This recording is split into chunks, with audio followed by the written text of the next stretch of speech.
Abang, ni tempat memang sesuai untuk santai, relax. Nampak ni swimming pool memang cantik oh.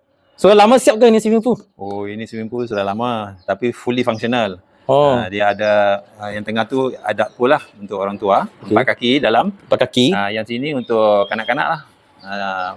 Children pool dengan sebelah sana wedding pool.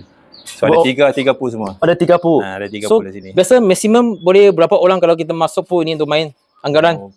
Pool kita ni size half Olympic. So ramai lah boleh masuk dalam 40 orang pun tak ada masalah. 40 orang lah. 40 orang tak ada masalah. So, bos, ini karaoke macam banyak VIP punya feel oh.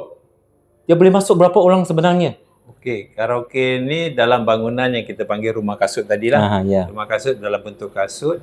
Ini dia punya karaoke lounge lah. So lounge ni dia 15 orang ke atas, 15 sampai 20 orang boleh masuk. 15 sampai 20 orang. 20 orang. So kita ada latest punya equipment lah untuk karaoke, music apa semua tu.